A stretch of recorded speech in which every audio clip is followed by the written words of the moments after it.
All right, dry January is over. Here we are in February, but let's go over what I picked up in January. Here's my January whiskey haul. Let's go. So first I'm going to show you an empty bottle. I did a review on this one already. It was a sample sent to me by my buddy Shane at Storytime. And this one's Old Louisville Slugger. I did buy a bottle of this because it's such a good pour. Really do enjoy it, but I had to show you the empty bottle of it. Next, I got this short barrel cigar. It was sent to me by my buddy Dave V. Already popped this open on live just to share some of it and taste it. Nice, good pour. Thank you, Dave. Appreciate you. Next, I got this Found North. Now, this is a Found North single barrel, and it was picked by Tower. Funny thing is, my buddy Shane didn't get this for me, but he has the same bottle. So how we both managed to get the same bottle is pretty funny. And my buddy Tom Black helped me get this one. Next, I got this Nulu. So this is a Nulu single barrel Kentucky. I don't have very many Nulus, and this was a single barrel by Sealbox, and it's 118 proof. I want to try this because most of the Nulu I have has been finished, so I want to try a straight bourbon whiskey from them. Now, my buddy Gandhi helped me get this one. This is a New Rith Winter Whiskey. Pretty excited about this one. Haven't popped this open yet, but I plan to very, very soon. It was one that it was hard to get. I think it was only a distillery only, so I do appreciate that he helped me get this all the way to Texas, hand delivering. Appreciate you, sir. Now, these next two on my list are these Nashvilles. The reason I have these is because Fred Minnick named this number 4, and I believe this was actually number 4 on his list the previous year, and that was still available for sale. Now, I wanted to try to get the rye version of this, which was his number 2. Unfortunately, that was sold out, but I got these two, and man, this is actually a really good pour. I can understand why he has it at his number 4. Next is a pair of Penelope Havana. I did a review on this one. If you haven't seen that, I'll leave a link for it right here.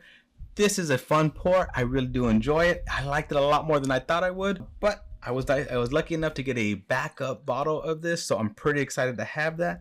I also got this Penelope one. Now it says F Cancer. This is something that I was hunting and couldn't find. My buddy Danny from New Braunfels Bourbon saw this and managed to pick it up for me, and then he got it out to me. So thank you for getting this for me. It means a lot. There's a lot of history about cancer, and I always want to support. I picked up this Copper and Cast. Now it's a specs release. They highly recommended this to me. It looked nice and dark. I've never had a Copper and Cask. I hear good things about it. It's 8 years, 58.1% alcohol. So it'll be my first time trying a Copper and Cask. Pretty excited to try this, especially with that nice dark color there. Now this one, Tom Black also helped me get. It's Old Elk Cigar. I've not seen this one anywhere. It's their new Punch Cut, Volume 1, 2024. I've looked for it everywhere. I've not seen it. I've not seen anywhere. My store is here. I've been in Houston. I've been traveling. I've not seen it. So I don't know how he got this, but I appreciate him for helping me get one. Next, I managed to pick up one more bottle of this Still Awesome Blue Corn. This year's Blue Corn is amazing. It was a lot harder to find. It sold out pretty quickly. My parents actually got this for me up in Houston right before they sold out in that area as well. I was just up there this last weekend looking for more. I didn't find any. Oh, look what I got here. Found North Hoover Hawk. Yep. I'm lucky enough that a buddy of mine helped me get this as well. I have it here in front of me, and it's going to be fun to try. I can't wait to pop this one open and try it. The last few Found North hadn't hit my palate. The last batch, though, man, that was next level, and it won me over again. So I'm hoping this keeps making that next level up, and I can't wait to try it. Another special bottle I got is this. Can you see that? 143.8.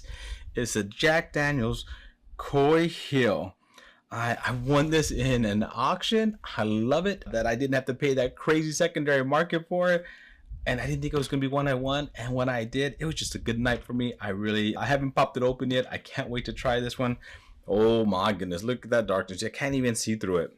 Can't wait. Super excited about this one. Now, last but not least, I finally got a call. With all this years and how much money I spend at Specs, I never got a call, not even for a Blanton's Gold or anything simple like that. But this year, I finally got it, and I got what I was hoping to get. George T. Stagg 2024. If there's ever one bottle of BTAC that I could get yearly, and if I can only choose one a year, the George T. Stagg would be the bottle that I choose every year. And I got that this year. Super excited. Hear a lot of good reviews on it. I haven't popped this open yet. Just haven't had enough time. But I promise you I'll be probably doing that very, very soon. So there you have it. this is my bottle haul for January. It wasn't my biggest, but it was actually a very good haul for me. I really enjoy all the things they got on here, and I can't wait to try them all. Now, in the comments below, let me know what are the ones that you would like me to review. And as you know, if I do a review, I do share. Well, my friends, thank you for joining me on another journey down my whiskey rabbit hole. To our next journey, my friends, cheers.